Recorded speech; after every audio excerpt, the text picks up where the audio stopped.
Wait a minute.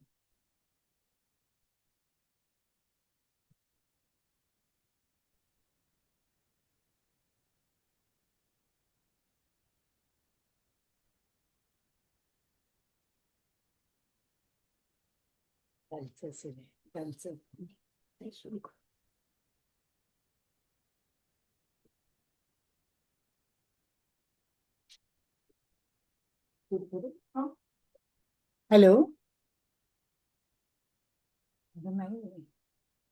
Hello, ऐकायला आवाज येते? येते येते. हे मस्त दिसतंय. अरे हो, तू सुरू कर, मी जातीये. हॅलो, नमस्कार. मी रजनी साबदे.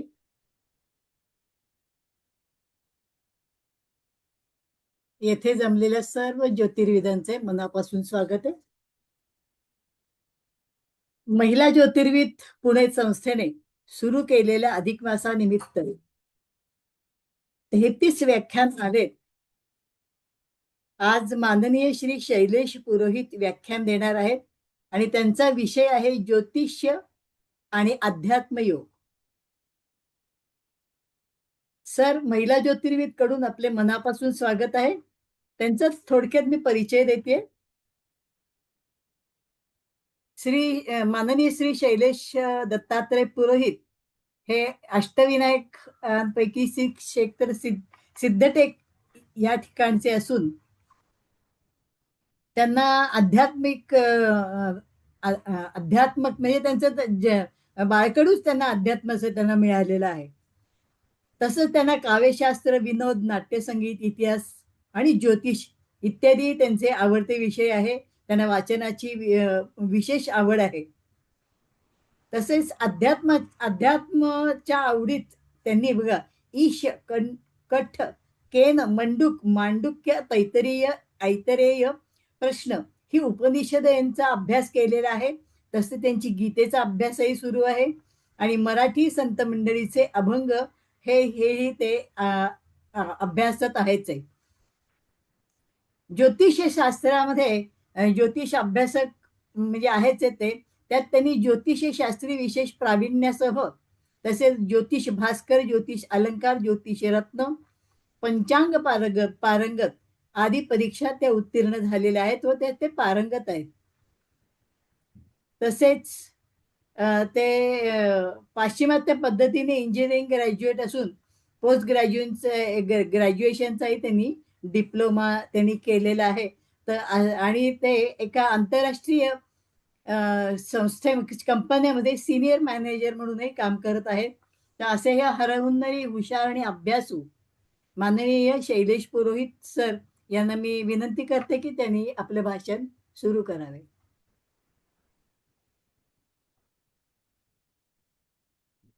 नमस्कार. माझा आवाज येतोय सगळ्यांना? हो हो, येतोय सर, येतोय. कारण मला तुमचा आवाज येत नाहीये. एक मिनिट. हा, बोला बोला बोला. हो, येतोय, दिसताय पण तुम्ही. माझं ऐकू येत थांब जरा.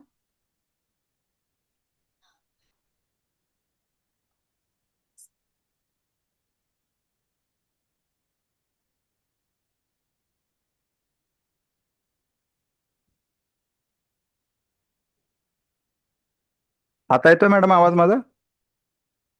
हो, येतोय येतोय येतोय हा, सर. येस, धन्यवाद. सर्वप्रथम वक्रतुंड महाकाय सूर्यकोटी समप्रभ निर्विघ्नं कुर्मे देव सर्व कार्येषु सर्वदा. हो, येतोय येतोय. गणनाथ सरस्वती रविशुक्र बृहस्पतीन पंचैतानि स्मरेन् नित्यं वेदवाणी प्रवृत्तयेत.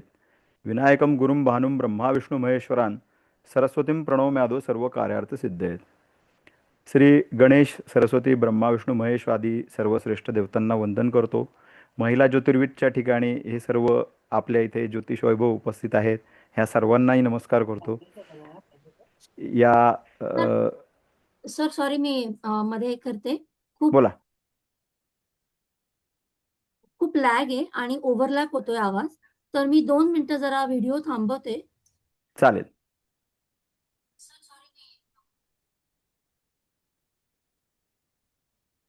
2 मिनिट हा.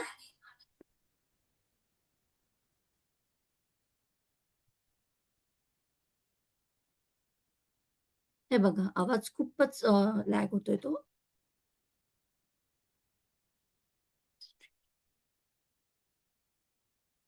मॅडम तुम्ही को होस्ट माझं काढून टाका. पण को-होस्ट जर का 1-2च मिनिटं द्या मला. शेअर करायच्या वेळेला वाटल्यास तुम्ही मला को होस्ट करा. हां, 2 डिव्हाइस सुरू असल्यामुळे होऊ शकतं. हां. कुठले तरी 2 डिव्हाइस ॲक्टिव्ह आहेत. माझ्याकडे फक्त लॅपटॉप आहे. मोबाईलवर नाही केलं मी. तरीही मला 2 मिनिट द्या.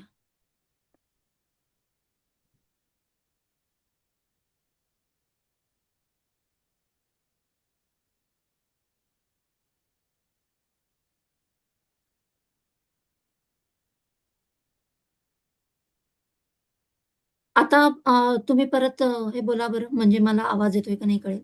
नमस्कार. आता कसं वाटतंय? हां, आता बरोबर आहे आणि आता ओके. लॅग पण नाहीये आणि चालेल. हे पण आहे. स्मिता मावशी तुम्हाला आणि सविता मावशी तुम्हाला पण लॅग आणि ओव्हरलॅपिंगचा आवाज येतोय का? ओव्हरलॅपिंगचा थोडा आवाज येतो आणि हे सुद्धा आता येतोय. दुप्पट दिसतं. म्हणजे आता तुम्ही आता आधी येतोय दिसत का? होता. हा, यांचं कसं दिसतंय तसं नाही दिसत. क्लिअर नाही दिसत. मी क्लिअर दिसतोय मॅडम? हो, तुम्ही दिसताय. Okay, okay, okay. ठीक आहे, ठीक आहे. आणि माझं ऐकू पण व्यवस्थित येतं ना, त्याच्यात काही हे नाही. मी म्हणून हे डिव्हाइस लावलं. ऐकायला पण छान येते. ह्याचं पण आधी चांगलं येत होतं. आता हां, काय हां. झालं काय माहिती. नाही ते होतं अहो कधी-कधी थोडं रेंजचा प्रॉब्लेम असतो आणि 2 डिव्हाइसचा तो आम्ही पण कधी-कधी प्रॉब्लेम फेस करतो. हरकत बरं, नाही. आता जे लाईव्ह स्ट्रीमिंग होतं ते त्यामुळे मी थांबवलंय. नुसतं रेकॉर्डिंग चालेल, आता सुरू आहे. मग नंतर मी एडिट करायचं हे करेन आणि मग आता चालेल. तुम्ही मग पहिल्यापासून सुरू करा. ठीक आहे, चालेल. नीट मगाशी जे सविता मावशी नीट दिसत नव्हतं ना, ते हां. एवढ्यासाठी की मी तिची ह्याची व्हिडिओची बॅकग्राऊंड ब्लर केली होती. कारण मला सारखं यायला जायला लागतंय हे मॅनेज करायला म्हणून. बरोबर. ओके. चालेल, चालेल. आणि मला शेअरचं ऑप्शन पण आहे इथे, तर मी करू शकतो शेअर. काही प्रॉब्लेम येस, येस. सो आणि आमचा एक्सपर्ट येईलच आणि मग तुम्हाला नाही. मदत होईल. ठीक आहे, चालेल. काहीच हरकत नाही. येस. ओके. ओके. ठीक. श्री गणेशाय नमः.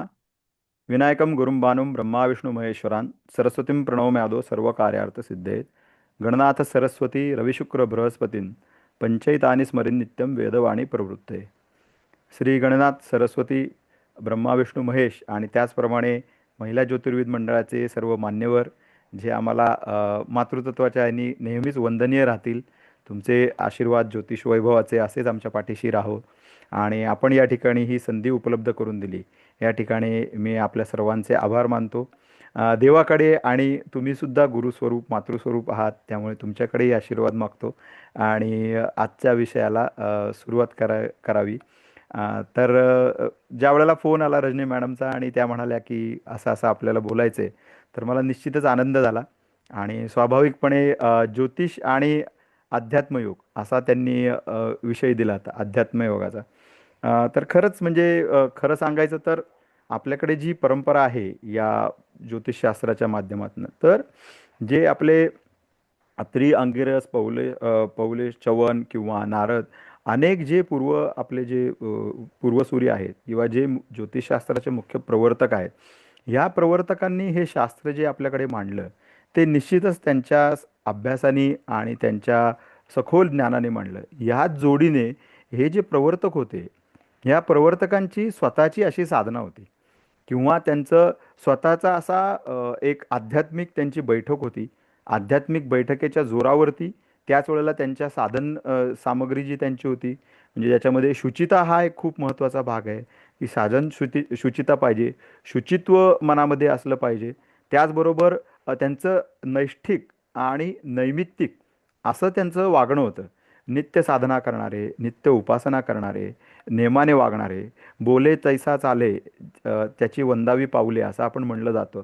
तर या पद्धतीने हे जे सर्व ऋषीमुनी होते हे त्या पद्धतीने वागणारे, बोलणारे आणि चालणारे होते.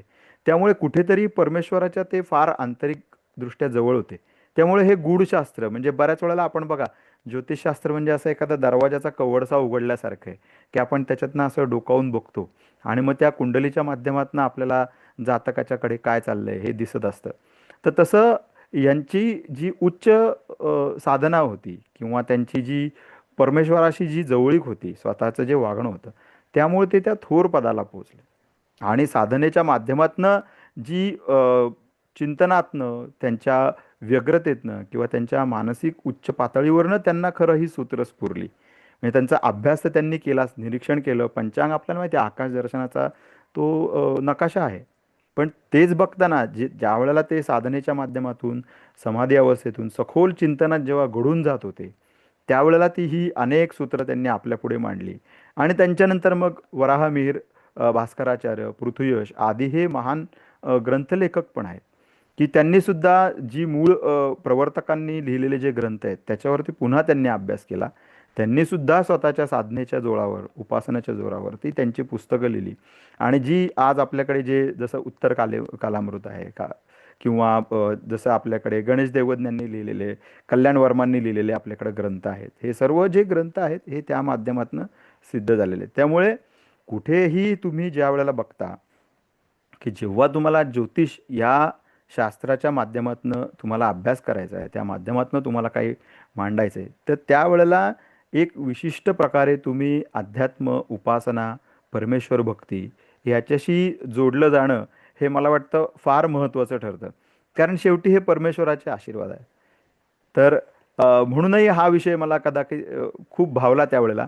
त्याबद्दल मी आपल्या सर्वांचे आभार मानतो की तुम्ही हा विषय मला मांडायची या ठिकाणी संधी दिलीत. तर ह्या विषयाशी निगडीत जे प्रेझेंटेशन आहे ते आता मी या ठिकाणी शेअर करतो.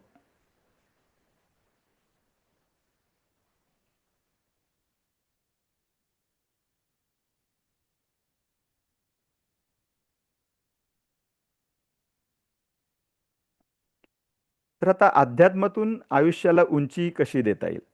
तर आता यातून आपण काही ज्या गोष्टी आहेत त्या थोड्या सुटसुटीत पद्धतीने घ्यायचा मी प्रयत्न केलेला आहे, की जेणेकरून आपल्याला त्या गोष्टीचा आवाका जो आहे तो चांगला या ठिकाणी लक्षात यावा.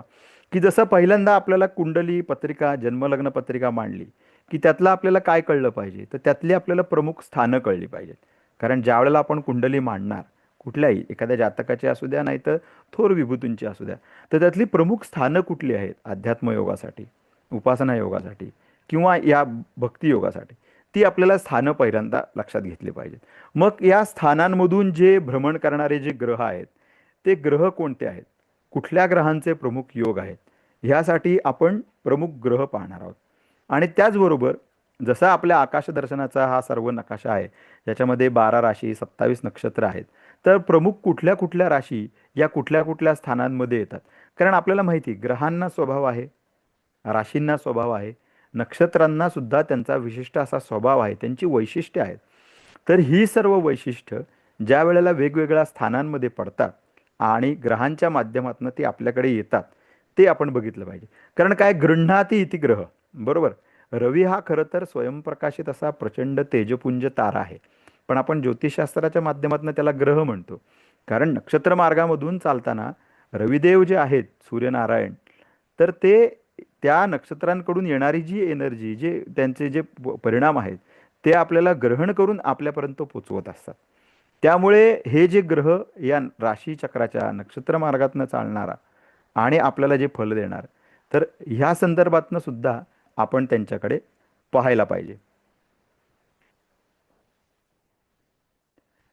आता ज्या वेळेला आपण स्थानं बघणार आहोत, तर त्यावेळेला प्रथम स्थान बघताना कुठल्याही व्यक्तीसाठी त्याचं लग्नस्थान म्हणजे प्रथम स्थान हे फार महत्त्वाचं ठरणार आहे. कारण तुमचा ज्या वेळेला जातकाचा ज्या वेळेला जन्म होतो त्यावेळेला पहिल्या स्थानावरून पाहिल्या जाणाऱ्या ज्या गोष्टी आहेत ते म्हणजे जातक स्वतः, त्या माणसाचं ते रूप, त्याचं व्यक्तिमत्व, मग त्याच्यामध्ये चेहऱ्यावरील भावनासुद्धा असतील. आणि त्याचबरोबर या निसर्गाने त्याला दिलेलं शरीर, त्याची स्वतःची अशी प्रकृती, त्याची वेगवेगळ्या घटनांना सामोरे जाणारी त्याची शक्ती, त्याचबरोबर त्याचा एक विशिष्ट प्रकारे स्वतःचा पिंड त्या व्यक्तीचा असलेला. मग आपल्या विषयाकडे येताना देवधर्म किंवा या देवधर्माविषयी त्याची असलेली श्रद्धा किंवा त्याला किती ओढा वाटतो तिकडे, किती आवड वाटते, कशा प्रकारे या गोष्टींच्या तो जवळ गेलेला आहे, हे आपण त्यातनं बघू शकतो. त्याचबरोबर अध्यात्माची आवड म्हणजे कसं आहे ना, की नवविधा भक्ती आपल्याला सांगितलेली आहे. स्मरण आहे, भजन आहे, कीर्तन आहे, पूजन आहे, पादसेवन आहे, असे 9 प्रकार आपल्याला सांगितलेले आहेत. 9 प्रकारांपैकी माणसाचा एखाद्या गोष्टीकडे ओढा निश्चित असतो. त्या प्रकारे तो तिथे स्वतः शरण असतो. काही लोकांना ते दाखवायला आवडत नाही आणि काही लोक जे समोर येतात त्यांना जी सोयीस्कर पद्धत असते त्या पद्धतीने ते देवभक्ती करतात. इवन काही लोक हे देवदेवाच्या गोष्टी जरी केल्या नाही तरी ते समाजामध्ये खूप दुसऱ्याला उपकार होईल असं वागत असतात. तर कसं आहे ना, की शेवटी परोपकाराय पुण्याय परपीडाय पापाय हा साधा त्या ठिकाणी नियम दिलेला आहे, की तुम्ही दुसऱ्यांना उपकार होण्यासारखं, दुसऱ्यांना मदत होण्यासारखं, दुसऱ्यांना ज्याच्यातून काही त्रास होणार नाही असं वागणं फार महत्त्वाचं आहे. हेच जर तुम्ही त्यांना त्रास देत असाल किंवा त्यांच्या वागण्या बोलण्यामध्ये, त्यांच्या कामामध्ये अडथळे आणत असाल तर ती त्यांना पीडा होईल. तर ह्या गोष्टी सर्व ज्या आहेत, तुमची मूळ प्रवृत्ती, स्वभाव, दुसऱ्यांशी वागण्याचा स्वभाव, या सर्व गोष्टींनी हे पहिलं स्थान जे आहे हे फार महत्त्वाचं ठरतं. पापपुण्याच्या दृष्टीने पण महत्त्वाचं ठरतं, कारण प्रत्येकजण काही ना काहीतरी पूर्वसंचित घेऊन आलेला आहे. ह्या जगामध्ये ज्या वेळेला त्याचा जन्म होतो त्यावेळेला ह्या जन्माच्या दृष्टीने त्याला जे काही भोगायचं आहे त्याचा आरसा म्हणजे लग्न कुंडली आहे. तर त्या दृष्टीने सुद्धा हे स्थान महत्त्वाचं ठरतं.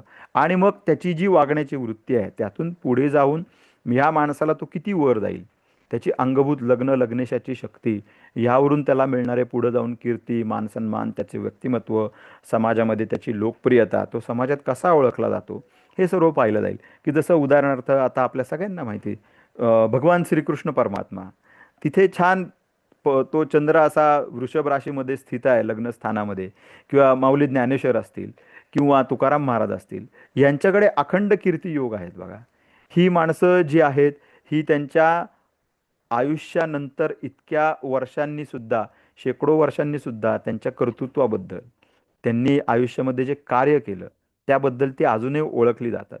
तर ह्या अनुषंगाने हे जे पहिलं स्थान आहे हे आपलं फार महत्त्वाचं ठरताना दिसून येतं. पुढे पंचम स्थान आपण पाहणार आहोत, कारण पंचम म्हणजे नवनिर्मिती. आपण संतती बघत असलो तरी पंचमावरून तुमच्या ज्या कुठल्या सगळ्या नवीन गोष्टी आहेत त्या व्यक्तीला सुचणाऱ्या, त्या व्यक्तीला स्फुरणाऱ्या, ह्या सर्व गोष्टींचा जो संबंध आहे तो पंचम स्थानावरनं पाहिला जातो. मग ज्याच्यामध्ये आपण स्वप्रेरणा, कल्पनाशक्ती म्हणू शकतो, की जी त्याला आंतरिक येते. मग ह्याच्यामध्ये काव्यसुद्धा आहे, कारण आता जसं बऱ्याच पत्रिकांमध्ये जर आपण कवींच्या किंवा साहित्यिकांच्या किंवा लेखकांच्या अशा जर बघितल्या तर तृतीय पंचम स्थानाचे योग फार चांगले आढळून येतात. विशेषतः जे शीघ्र कवी आहेत, की आता जसं सावरकरांसारखा कवी आहे, आत्ता परवाच त्यांचा जन्मदिवस होऊन गेला, की त्यांच्या कवित्वाच्या बाबतीत जर बघायचं झालं तर नभी नक्षत्रे बहुत जरीही असती मज प्यारा भरतभूमीचा तारा, असं त्यांनी सहज लिहून ठेवलं. पंचमेश पंचमात उत्स्फूर्तपणे जी कविता आहे की ते तिथं ब्रायटनला लांब इंग्लंड देशामध्ये आहेत आणि तेच त्यांना इथे मातृभूमीची एवढी आंतरिक ओढ लागलेली आहे. किंवा काव्य जर आपण बघितलं तर जसं आपल्या आत्ता सध्याच्या काळामध्ये सुद्धा संदीप खरे सारखे कवी असतील, की सामान्य माणसाच्या जवळच्या अगदी सहज ते लिहून जातात, ही आंतरिक प्रेरणा त्यांना येते. तर अशा पद्धतीने तुम्ही प्रगट जे होत आहे स्वतः ज्या मांडणीतून जे मांडताय, मग याच्यामध्ये परमेश्वरावरती काव्य येईल. जसं दासगणू महाराजांना बोलवलं आणि मग त्यांनी पुढे गजानन विजय हा ग्रंथ लिहिला. एवढा मोठा ग्रंथ लिहिण्याचं काम दासगणू महाराजांनी केलं. तर कुठेतरी त्यांची आंतरिक प्रेरणा, ह्या गोष्टी सर्व ज्या चांगल्या होत्या त्यामुळून ते परमेश्वरावरती काव्य करू शकले. त्यांची बुद्धी आणि विशेषतः मती तशी होती. बघा, आपण गणपतीकडे आशीर्वाद मागतो की बुद्धिमती दे आराध्य मोरेश्वरा. बुद्धी म्हणजे एखाद्या बाबतीत आपला मेंदूच्या संवेदनाने आपण जे त्याच्यातलं जे ज्ञान वापरतो, एक प्रॅक्टिकल एक निर्णय घेतो ते. पण मती म्हणजे एक प्रकारे तुमची वागण्याची प्रवृत्ती, की देवा नुसती माझी बुद्धी नाही तर तू माझी मती पण चांगली ठेव. सहजगत्या जाता येता वागताना ज्या गोष्टी करायच्यात, ज्या सहजगत्या घडणार आहेत तर तशी तू माझी मती पण चांगली ठेव. तर्कबुद्धी असेल, तारतम्याने वागण्याचा प्रकार असेल, किंवा तुमची स्मरणशक्ती असेल. काही लोकांना बघा, काही गोष्टी अशा धडा धडा धडा धडा पाठ असतात. म्हणजे शाळेतल्या असू दे, कवितांच्या असू दे, शेरो शायरीच्या असू दे, अगदी चित्रपटांमधल्या गाण्यांचा विषय असू दे, पण त्यांना ते तल्लख बुद्धीने एकदम आठवत असतं. तर तशी ती स्मरणशक्ती, विचार प्रकट करण्याची शक्ती.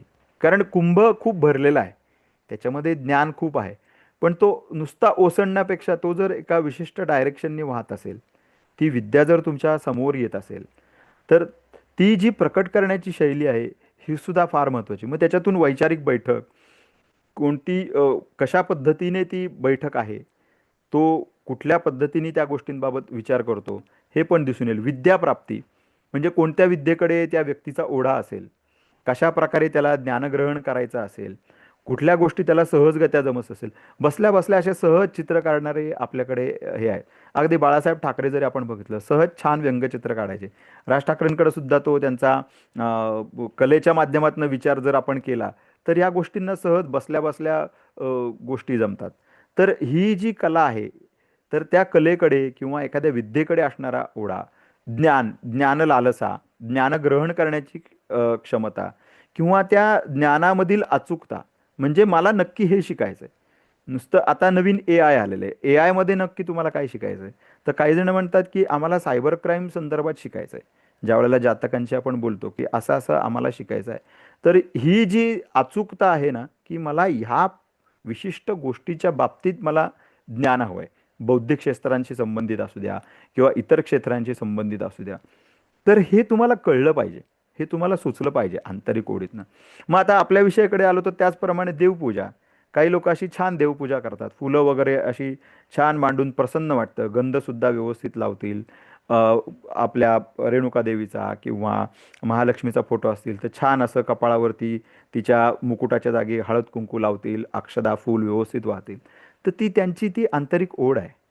उपासना असेल, धार्मिक ग्रंथ वाचन असेल, जसं आता अधिक मास चालू आहे, तर काही जण याच्यामध्ये ग्रंथ वाचतात, त्यांचं भागवताचं पारायण चालू असतं. ह्या सर्व गोष्टींकरता तुमचा ओढा किंवा सद्विचार, म्हणजे जो तुम्ही वागणार आहात, तर त्याच्यामध्ये सदाचरण तुम्हाला काय सांगतंय, त्या सदाचरणाप्रमाणे तुम्ही कसे वागणार आहात. किंवा तंत्रमंत्रादी गोष्टींची आवड, की मी एक हा फक्त अमका मंत्र घेतलेला आहे, की आता स्वामींचा तारक मंत्र मला मिळालेला आहे, माझी पूर्ण श्रद्धा स्वामींच्या ठायी मी ठेवलेली आहे, जी काय मी उपासना आता करेन ती स्वामींची उपासना करेन. आणि मग त्या तारक मंत्राच्या अनुषंगाने त्या माणसाची उपासना चालू असते. ते एकदाच स्वामींना शरण जातात, सर्व देवांना ते भजतात, नमस्कार करतात, परंतु त्यांनी निष्ठा त्या ठिकाणी वाहिलेली आहे. अशी विशिष्ट तंत्र मंत्र इत्यादी गोष्टींची आवड. त्याच्याहून मोठा भाग म्हणजे वेदांत ज्ञान, की जसं आपण पाहिलं की उपनिषद आहेत, भगवद्गीता आहे, माऊलींनी ज्ञानेश्वरी लिहिलेली आहे, तुकाराम महाराजांनी तर 4300 अभंग लिहिले आहेत, मोठी छान गाथा लिहिलेली आहे तुकाराम महाराजांनी. किंवा वेदविज्ञान असेल, या महत्त्वाच्या गोष्टींचा जो भाग आहे की जो त्या व्यक्तीला आवडतो, ज्या व्यक्तीकडे त्याची ओढ आहे, ह्या सर्व गोष्टी ह्या पंचम स्थानावरती पाहिल्या जातात. आणि म्हणून ज्या वेळेला आपण आध्यात्मिक योगाचा विचार करतो, त्यावेळेला हे महत्त्वाचं कोण स्थान आहे. पंचमाचं आणि नवमाचं कसं आहे ना, की जी राशी तुमच्या लग्नस्थानामध्ये पडणार आहे, ती राशी पंचम आणि नवम स्थानामध्ये प्रवृत्ती तीच राहणार आहे. सर्व त्रिकोण नेतारो ग्रह शुभफल प्रदाहा, म्हणजे हा आपल्याला संस्कृत श्लोक लिहिलेला आपल्याला माहिती आहे. कारण मेष लग्न असेल तर स्वाभाविकप्रमाणे अग्नितत्वाचा त्रिकोण, धर्म त्रिकोण त्या ठिकाणी येणार आहे. जर तुमचं कर्क लग्न असेल तर स्वाभाविकप्रमाणे सर्व जलराशी त्या ठिकाणी येणार आहेत. त्यामुळे पंचम आणि नवम स्थान जे आहेत हे तुमच्या व्यक्तिमत्वाला फार मदत करणाऱ्या त्या ठिकाणी राशी येतात, किंवा ती नैसर्गिकपणे शुभ स्थानं पडतात अशी पाहिलं जातो. म्हणूनच ज्या वेळेला आपण धर्मस्थानाकडे येतो, जसं मी मगाशी सांगितलं की परोपकाराय पुण्याय ह्याच्या जवळ जाणारं स्थान, ते धर्माचं स्थान आहे किंवा धर्माशी अत्यंत निगडीत असं स्थान आहे.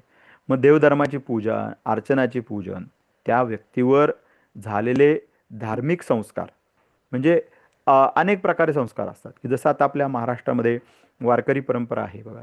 अगदी तुम्हाला सांगतो, लहान लहान मुलं, म्हणजे अक्षरशः प्राथमिक शाळेतली मुलं छानपैकी कपाळावरती अष्टगंध आणि बुक्का लावतात आणि वारीमध्ये त्यांना कदा नीत विठोबा रखुमाई म्हणता सुद्धा येत नाही, पण त्यांचे बोबडे बोल सुद्धा इतके छान वाटतात की ती इट्टल इट्टल करत ती त्या वारीमध्ये नाचत असतात, गात असतात आणि ती तिथे ती म्हणजे जवळजवळ ते त्याच्यात विरघळून गेलेले असतात.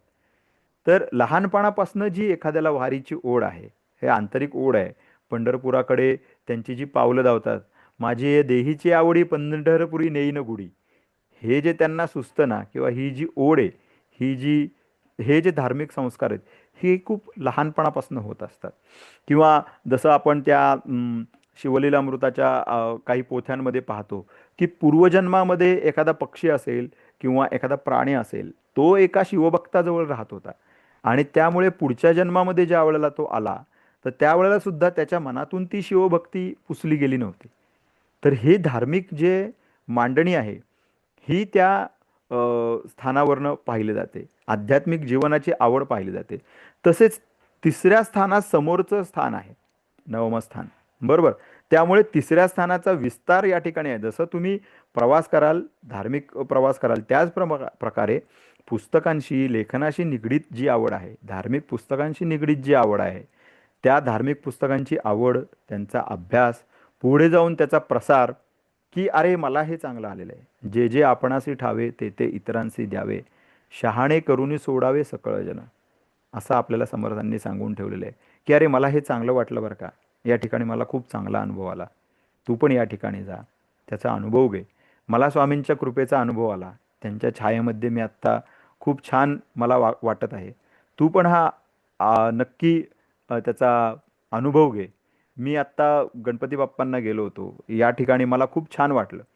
किंवा एखाद्या ज्योतिर्लिंगाला गेलो होतो, त्या ठिकाणी प्रसन्न वाटलं, मन शांत झालं, आध्यात्मिक दृष्ट्या मला खूप छान वाटलं. तर हा जो प्रसार, हे जे आपल्याला येऊन सांगतात, तर त्या गोष्टींचा तीर्थयात्रा किंवा या दृष्टीने प्रसार, हे सुद्धा या स्थानाशी निगडीत आहे. नंतर प्रत्यक्ष जप, तप, अनुष्ठान, तुम्ही कुठल्या प्रकारे जप तप कराल, अनुष्ठान कराल, तुमच्या उपास्य दैवतेचे तुम्ही सेवा कराल, त्याच्या अनुषंगाने पुण्यकर्म कराल, सत्कर्म कराल, दानधर्म कराल, की जसं आता आपण म्हणतो अधिकस्य अधिक फलम, हा अधिक मास आलेला आहे, 13वा महिना आलेला आहे, म्हणून तू या वेळेत काय कर की तुला 12 महिन्यामध्ये नित्य कामामध्ये, जे तुम्हाला वर्षा ऋतू येतो, ग्रीष्म ऋतू येतो, तुझा पुढचे जे हेमंत शिशिर वगैरे असेल, तर आपल्या जुन्या काळरचनेप्रमाणे जर विचार केला की आपल्याला शेतीची पेरणी करायची, निगा राखायची, पुढे जाऊन पीक काढायचे, मळणी असेल वगैरे बाकीचे जे उपचार आहेत, हे सर्व करताना आपण वर्षामध्ये अडकलेलो आहे. त्या त्या सण वार ऋतुमानाप्रमाणे आपण आपली कामं करत आहोत. मग आता हा जो 1 महिना आलेला आहे, मग ह्याच्यामध्ये तू काय कर की ठीक आहे, तुला गेल्या काही महिन्यांमध्ये जमलं नाही, कुटुंबाच्या परिपोषणासाठी, कुटुंब परिपालनासाठी आपण ह्यामध्ये व्यस्त होतो. मग आता हा जो महिना आला आहे, मग ह्याच्यामध्ये तू दानधर्म कर, ह्याच्यामध्ये तू लोकांसाठी चांगलं वाग, स्वतःसाठी काहीतरी पोथीवाचन कर, किंवा तू स्वतःसाठी काहीतरी नियम घालून घे, काही बंधनं पाळ, ईश्वराच्या जवळ जा. त्यामुळे ही जी धर्मावरील श्रद्धा आहे, दानधर्म आहे, आस्तिकता आहे, किंवा ईश्वरावरती उत्कट असं प्रेम असेल, की जसं आता गुलाबराव महाराजांचं उदाहरण घ्या, की ठीक आहे त्यांना डोळे नव्हते, परंतु त्यांनी किती छान रचना केल्या, किती त्यांनी पानं लिहिलेली आहेत, केवढी त्यांची संपदा निर्माण आहे. हे असं उत्कट प्रेम आहे, हे असं आतून आलेलं आहे त्यांचं, की माझं परमेश्वरावरती प्रेम आहे आणि ते त्याला माहिती आहे, दुसऱ्या कोणापाशीही ते प्रकट करण्याची त्यांना गरज सुद्धा वाटत नाही. आणि मग ह्यातून पुढे होणारा आत्मसाक्षात्कार, कारण एका विशिष्ट पातळीला तुम्ही ज्या वेळेला चढत जाता, त्यावेळेला तुम्हाला हा आत्मसाक्षात्कार येतो, आत्मज्ञानाची आवड येते. अंतःकरणापासून अगदी मनच्चतुष्टी वगैरे आपण जे म्हणतो, तिथपासून असणारी ती देवाची आवड, उपासना, त्याच्यावरती असणारी नितांत श्रद्धा, आणि मग त्या देवतेची एखादा उपासक होण्याची पात्रता, त्या उपस्थ देवतेच्या स्वरूप, म्हणजे पुराणांमध्ये भृशुंडी ऋषींचा उल्लेख आहे. भृशुंडी ऋषी हे इतके महान गणपती भक्त होते की श्री गणराजांशी त्यांचं एवढं तादात्म्य होतं, एवढी त्यांची महान भक्ती होती, की त्यांचं स्वतःचं जे नाक होतं ते सोंडेसारखं झालं होतं, म्हणून त्यांना भृशुंडी म्हणलं जातं. आणि या भृशुंडी ऋषींच्या त्या स्वरूपाला शमी मंदार हसले, त्यामुळे त्यांनी त्यांना शाप दिला की तुम्ही झाड होऊन पडाल. मग पुढे त्यांनी उशाप मागल्यावरती ते म्हणले तुम्ही गणेशांचीच भक्ती करा. मग अनेक वर्षे त्यांनी श्री गणेशांचं तप केलं आणि पुढे त्यांना गणेशाने उद्धार केला की तुम्ही दोघेही वृक्षरूपाने जरी राहिलात तरी आता तुमचा उद्धार होईल, परंतु हे जे वृक्षांची जी काही स्वरूप आहे ते मला प्रिय होईल. त्यामुळे मंदाराची फुलं आणि शमीपत्री हे गणपतीला वाहणं हे फार महत्त्वाचं आहे. तर अशा प्रकारे तुमचं आध्यात्मिक बल इत्यादी सर्व गोष्टी ह्या धर्मस्थानावरून पाहिल्या जातात. त्यानंतर पुढे ज्या वेळेला येतो त्यावेळेला साहजिकच संत विचार, संत वाङ्मय, त्यावरील श्रद्धा, सदाचरण, सत्प्रवृत्ती, तुमच्या मनाची असलेली निर्मळता किंवा तुमच्या चित्ताची शुद्धता, मगाशी म्हणलं तसं शुचित्व, साधन शुचिता पाहिजे, शुद्ध विचार पाहिजे, शुद्ध आचार पाहिजे, सद्गुण किंवा विचारांची संगती पाहिजे, सज्जन संगती पाहिजे, संत संगती पाहिजे.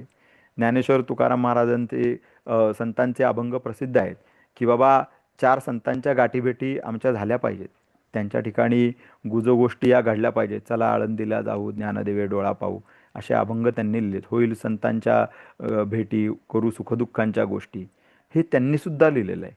सद्गुण विचारांची संगती लिहिली आहे, सज्जन संगती दिली आहे.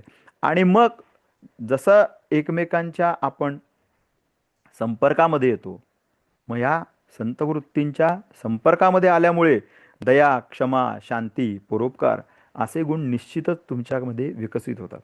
जसे इंग्लिशमध्ये एक म्हण आहे, the man will be known by his company. म्हणजे ज्या लोकांच्या ज्या व्यक्तींच्या संपर्कात तुम्ही राहताय त्या प्रकारेच तुम्ही ओळखले जाल, असं लिहिलं जातं. त्यामुळे हे गुण तुमच्यामध्ये स्वाभाविकतः अधिक विकसित व्हायला लागतील. आणि मग दुसऱ्यांना निस्वार्थपणे देण्याची वृत्ती आहे की ज्याच्यामध्ये करण्यासारखे काही उदार लोक आहेत की हां आहे घे बाबा, सोनं पाहिजे सोनं घेऊन जा, हे पाहिजे हे घेऊन जा. किंवा आजकालच्या काळामध्ये सहजगत्या कंपनीमध्ये असू दे किंवा शाळा याच्यामध्ये असू दे, काही विद्यार्थी बघा दुसऱ्यांना मदत करण्यात फार पुढे असतात. तसा त्यांचा अर्थार्थी काही संबंध नसतो, एखादा मित्राचा मित्र असतो, पण वेळ प्रसंगी तो तुमच्या मदतीला सहकार्यासाठी उभा राहतो, स्वतः काही त्याग करतो. ह्या गोष्टीसुद्धा यामधून दिसून येतात. किंवा तुमच्या असणारी एखाद्या धर्ममार्गातली शिष्यवृत्ती, त्याच्यामुळे तुमच्यावर होणारी गुरुकृपा, गुरु उपदेश, गुरुभक्ती आणि तुमच्या स्वतःच्या आत्मउद्धारासाठीचे दृष्टांत, ह्या सर्व गोष्टी तुम्ही 9व्या स्थानावरनं या पाहू शकता आणि त्या तुमच्या अनुभवास येऊ शकतात. त्याच्यानंतर व्ययस्थान. आता पहिल्याचं 12वं स्थान आहे, म्हणजे निश्चित कुठल्याही स्थानाचं 12वं स्थान म्हणजे त्याचा व्यय आहे. आता प्रथम म्हणजे काय आहे, तर मी आहे स्वतः, मी आहे, मी स्वतः आहे, त्या ठिकाणी अहम आहे. मग या अहमपासून विरक्ती, बरोबर, स्वतःला विसरा आणि हे सर्व जग हे कुणीतरी चालविणारा आहे, तो वरती बसलेला आहे, ती शक्ती आहे, हे तुम्ही ओळखा. म्हणून या ठिकाणी तुम्हाला विरक्ती, दानधर्म इत्यादी गोष्टी फार महत्त्वाच्या ठरतात. मुक्तपणे दिलेले दान, हातचं न राखता दिलेलं दान, उच्च प्रकारचं दातृत्व. म्हणजे मागच्या वेळेला मी सुद्धा म्हणालो होतो की परिक्रमावासींच्या जे येणारे अनुभव आहेत की तिथले साधे साधे लोकसुद्धा सहजगत्या तुमच्यासमोर जे साधं त्यांचं जेवण आहे ते तुम्हाला देतात की आप परिक्रमा कर रहे हो, आप खाओ, ये आप भोग पाओ. ही सहज वृत्ती जी आहे ना, ही तुमच्याकडे आली पाहिजे. सर्व मग ह्यातून पुढे संत मंडळींचा जो असणारा सर्व संघ परित्याग, श्रेष्ठ त्याग, त्याच्यामध्ये अधिकारांचा त्याग असेल किंवा संन्यास असेल, मुक्ती असेल, स्थानत्याग असेल. संन्यास्यांना 2 दिवसांपेक्षा जास्त एका ठिकाणी राहायची अनुमतीसुद्धा नाही.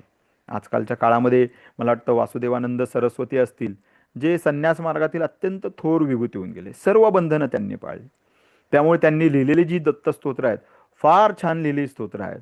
स्मर्तुगामी स्वभक्तानाम कामदो रिपुनाशनः, अशी त्यांनी स्तोत्र खूप छान दिलेली आहेत की जे दत्त म्हणून उभे राहतात. सर्पवृश्चिकदष्टानाम विशारतानाम शरीरिणाम यन्नाम शांतिदम शीघ्रम दत्तात्रेयम नमामितम, असं त्यांनी दत्तात्रेयांचं स्तोत्र आपल्या स्वतःच्या दैवताचं त्यांनी जे स्वरूप आहे ते विशद केलेलं आहे. तर अशा प्रकारे संन्यास, त्याग, मुक्तिस्थान, इंद्रियभोग, आसक्ती ह्यातून स्वतः ते जे गुंतलेले आहेत त्यातून त्यांनी विरक्ती होऊन मोक्षाकडे चालले. चिंता, काळजी, भय, अहो त्यांनी संन्यास घेतला, त्यांना कसली चिंता, कसली काळजी. अगदी सांसारिक माणसाला संन्यास घ्यायचा नाहीये, परंतु प्रापंचिक गोष्टींना ठीक आहे, मी आता ही गोष्ट स्वामींवरती सोडून दिली, ही गोष्ट मी आता गणपती बाप्पावर सोडून दिली, मी माझं कर्तव्य करणार, ते त्या ह्या प्रकारची काळजी घेतील. ह्या प्रकारे सुद्धा तुम्ही भयमुक्त होऊ शकता. समतल बुद्धीने स्थितप्रज्ञ अवस्था गाठून, जी माऊली ज्ञानेश्वरांनी ज्ञानेश्वरीमध्ये लिहिलेली आहे, अशी गाठून शरीराच्या आणि मनाच्या विकारातून पुढे जाणारा जो मार्ग आहे ना, तो म्हणजे विरक्ती, म्हणजे ते मोक्ष मार्गाचं स्थान आहे.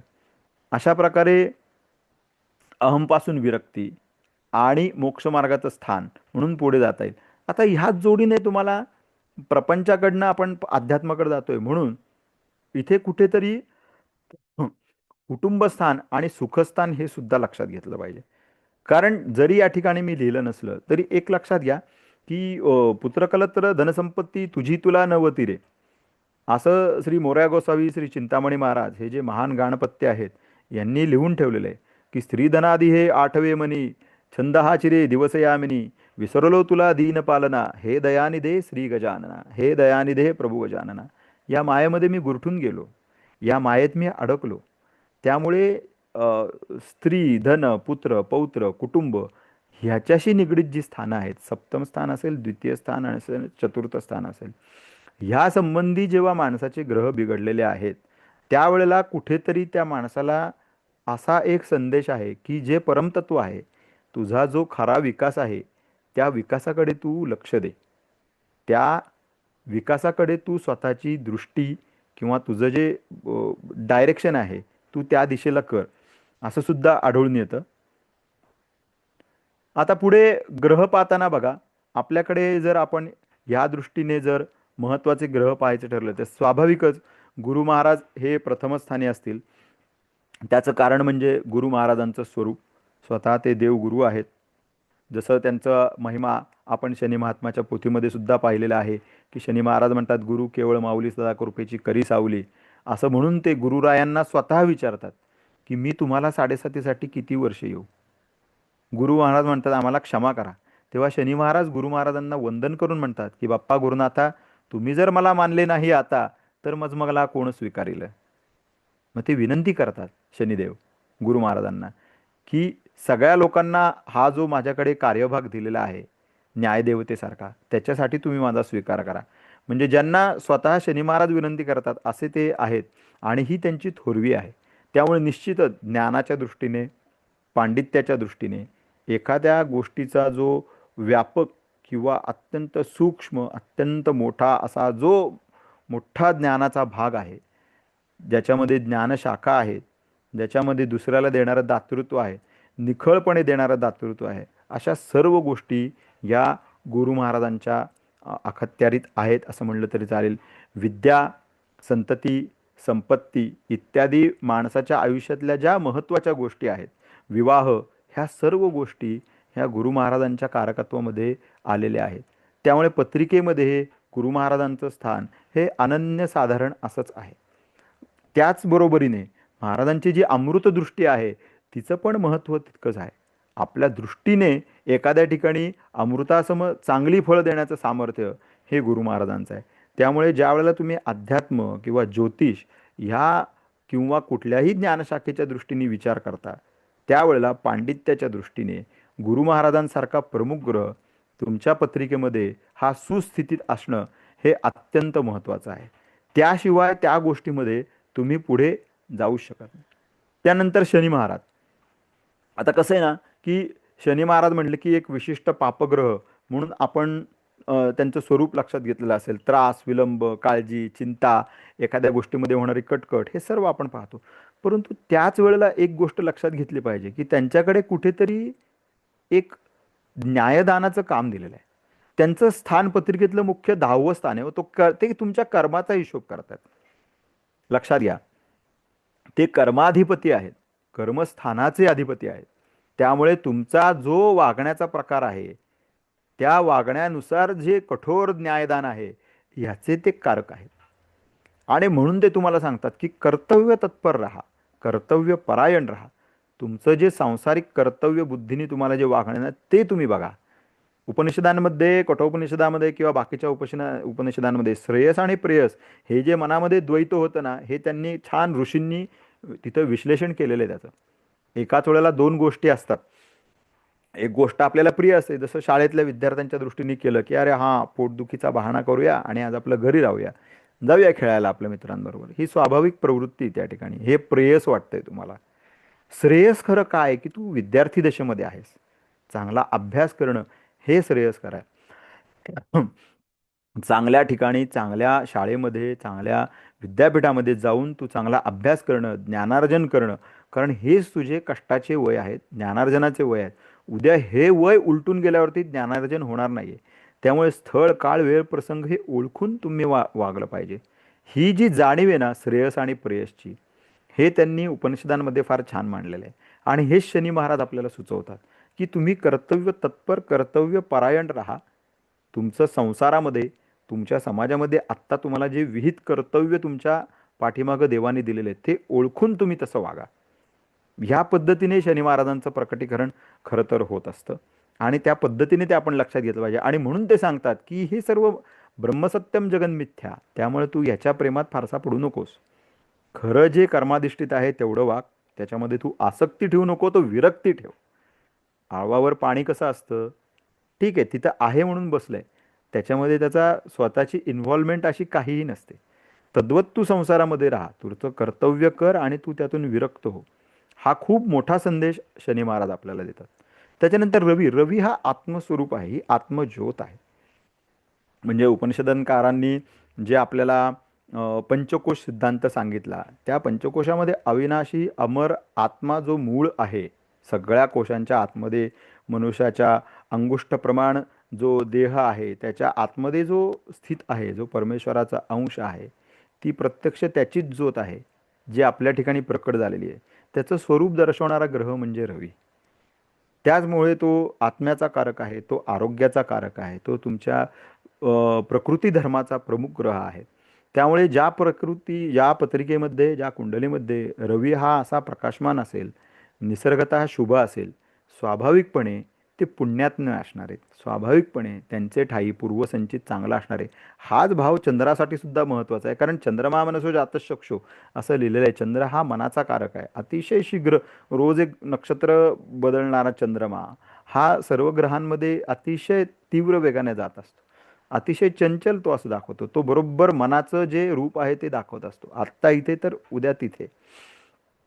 आणि म्हणून हे श्री हनुमंतांचं रूप रामदास स्वामींनी ओळखलं, की मनासे टाकले मागे गतीसी तुलना नसे, असं त्यांनी श्री मारुतीरायांचं वर्णन केलं. आत्ता इथे आहे तर उद्या तिथे, इतकी प्रचंड शक्ती त्या ठिकाणी आहे. तसं ह्या मनाच्या शक्तीवरती, ह्या मनाच्या कारकत्वावरती, ह्या मनाशक्तीशी सगळं निगडीत जो ग्रह आहे ते चंद्र महाराज आहे, चंद्रमा आहे. त्यामुळे पत्रिकेतील तुमचा चंद्र प्रत्यक्ष तुमचं मन सांगत आहे. एखाद्या ठिकाणी मन माझे वेधले गणराजी वृत्ती बैसली तुझे ठाई, असं चिंतामणी महाराजांनी लिहून ठेवले, की माझं मन कुठं आहे, गणराजा तुझ्या पायाशी. माझी वृत्ती कुठे आहे, गणराजा तुझ्या पायीपाशी. तर असं ते वेढलं गेलेलं आहे. आणि त्या ठिकाणी तुम्ही जाऊन बसलेले आहात. मग ह्याचाच पुढचा भाग काय, तर मनाच्या जोडीने अंतर्मन, अंतःकरण, अंतवृत्ती. तुमचा मनाच्याही वरच्या पातळीवरती जे काही तुम्हाला ओळखायचं आहे ते तुम्हाला नेपच्यून सांगणार आहे. हा आंतरिक ओढीचा एक प्रकारे ग्रह आहे. कुठेतरी आपण म्हणतो ना बॅक ऑफ द माइंड काहीतरी चाललेलं आहे, किंवा ज्या गोष्टी गूढ आहेत, ह्या सर्व गोष्टींचा जो कारकग्रह आहे तो म्हणजे नेपच्यून आहे. म्हणून नेपच्यून हा सुद्धा फार महत्त्वाचा ठरतो. आणि सर्वात शेवटी केतू.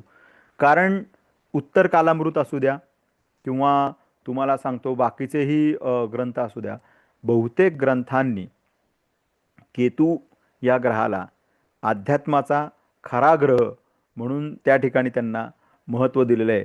त्यांची खूणसुद्धा धर्मध्वज अशीच आहे. त्यामुळे केतूचं जे महत्त्व आहे ना हे निर्विवाद आहे. ज्या गोष्टीपासनं तुम्हाला खरं विभक्त होऊन याच्या पुढे जायचं आहे, संसारात पुढे जायचं, हे तुम्हाला केतू दाखवत असतो. आता या ठिकाणी प्रमुख राशी पाहताना जर आपण पाहिलं तर प्रमुख राशी असतील त्या म्हणजे कर्क, सिंह, धनु, मीन, तूळ आणि कुंभ. कारण कसं आहे की कर्क ही स्वतः चंद्राची रास आहे, ही जलकारक चंद्राची रास आहे. त्याप्रमाणे या ठिकाणी जर तुम्ही पाहिलं तर मनाची जी निर्मळता पाहिजे अध्यात्म योगासाठी ही फार महत्त्वानी या ठिकाणी दिसू शकते. आणि त्याच प्रकारे तुमची आंतरिक ओढ, आध्यात्मिक ओढ ही या राशीवरनं फार चांगली विशद होते. त्यामुळे कर्क राशी ही तुमची अध्यात्म योगासाठी एक प्रमुख राशी आहे, ती दिसून येते. आणि दुसरं महत्त्वाची गोष्ट म्हणजे कसं आहे, की ज्या वेळेला प्रत्यक्ष चंद्रच तुमचा चांगला आहे, त्यावेळेला तुमचा मनाचा जो निर्मळता आहे ती त्या ठिकाणी केव्हाही जास्तच राहणार आहे. त्यामुळे ही राशी महत्त्वाची. त्याचप्रकारे रवीची राशी म्हणून सिंह राशी, कारण स्वाभाविकपणे सत्वगुणी अशी कर्क रास आहे, तर शुद्धतेच्या दृष्टीने महत्त्वाची अशी सिंह रास आहे. म्हणून रविचंद्र ग्रह जसे आहेत त्याच प्रकारे रविचंद्रांच्या कर्क आणि सिंह या राशीसुद्धा महत्त्वाच्या आहेत. त्याच अनुषंगाने गुरु महाराजांच्या धनु आणि मीन या राशी आहेत. स्वाभाविकप्रमाणे या गुरुदेवांच्या राशी आहेत. त्यामुळं धनुरास, मीन रास या राशींमधून होणारे जे ग्रहयोग आहेत ह्याचं स्वामित्व हे गुरु महाराजांकडे असल्यामुळे, ज्याला आपण जसं धनुराशीमध्ये शनी महाराज असतील तर आपण त्यांना कोदंड शनी असं म्हणतो, बरोबर. तर त्याचप्रमाणे धनु आणि मीन ह्या दोन राशीसुद्धा ह्या आध्यात्मिक दृष्टी कुठलीही ज्या वेळेला तुम्ही कुंडली बघणार आहात, कुठल्याही गोष्टीचा तुम्ही अनुभव घेणार आहात, त्यावेळेला ह्या राशी महत्त्वाच्या ठरत असतात. ह्याच्यानंतर तूळ रास येते. कारण बघा, तूळ रास जी आहे ना तिचं स्वरूप जर आपण लक्षात घेतलं तर ती काय करत असते की नावाप्रमाणे किंवा खुणेप्रमाणे ही जी रास आहे ही तुम्हाला बॅलन्स दाखवते. ही तुम्हाला दाखवते की आपण तराजूसारखं राहिलं पाहिजे. विनाकारण एखाद्या पारड्यामध्ये आपण आपलं जे मत आहे, आपले विचार आहेत किंवा आपल्या गोष्टी आहेत ह्या त्याच्यात टाकल्या नाही पाहिजेत, बरोबर.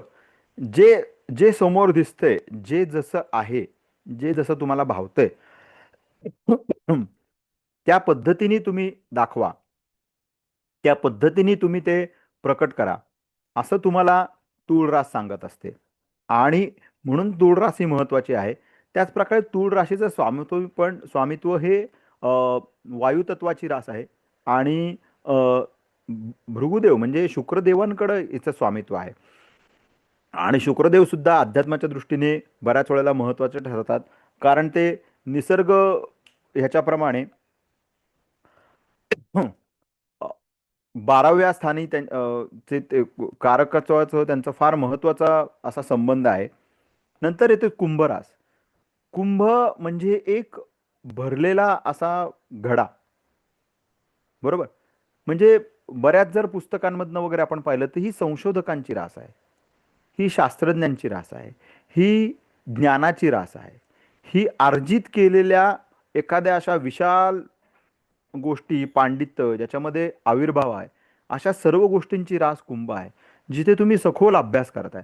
आणि कसं आहे ना की ह्या राशींमधून येणारं जे नक्षत्र जर तुम्ही पाहिले तर बघा त्याच्यामध्ये शनी गुरुची नक्षत्र येतात, जसं की पूर्वा भाद्रपदा असेल किंवा राहूचं नक्षत्र आहे, आपलं शततारका असेल, 100 तारे त्या ठिकाणी आहेत किंवा पूर्वा भाद्रपदा त्या ठिकाणी आहे. तर ह्या नक्षत्रांच्या आणि कुंभ राशीच्या माध्यमातून बघितलं की दीर्घकाळ चिकाटीने शांतपणे एखाद्या गोष्टीचं ज्ञानार्जन करायचं, त्या मार्गावरती चालायचं, हे सर्व अत्यंत जर तुम्हाला विशिष्ट करायचं असेल, पद्धतीने करायचं असेल तर कुंभरास महत्त्वाची, कारण त्या पद्धतीचं ज्ञान तुम्हाला मिळवायचं आहे. तर ह्या प्रकारे कर्क, सिंह, धनु, मीन, तूळ, कुंभ या राशी आपण पाहिल्या, ज्या अध्यात्म योगाच्या दृष्टीने फार महत्त्वाच्या ठरतात.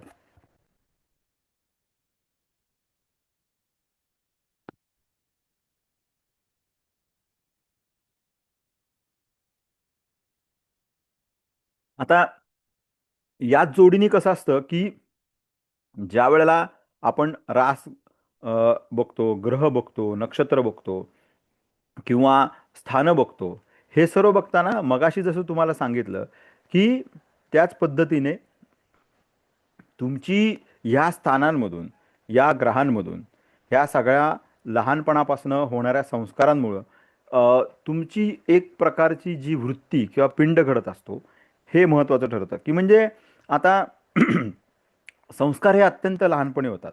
मानवाचे संस्कार, की आता आई हा आपला पहिला गुरु असतो, जे चतुर्थ स्थानाशी, सुखस्थानाशी संबंधित आहे. त्यामुळे मनाने आनंद राहायला पाहिजे. मनापासून तुम्हाला एखादी गोष्ट देता आली पाहिजे. म्हणजे आपल्याला महाभारतातली गोष्ट माहिती आहे, की श्रीकृष्णाच्या हाताला लागलं म्हणून ते आधी सुभद्रेकडे गेलं. ते म्हणले, अरे कुठे चिंदी, काय असं तसं तसं हे करत.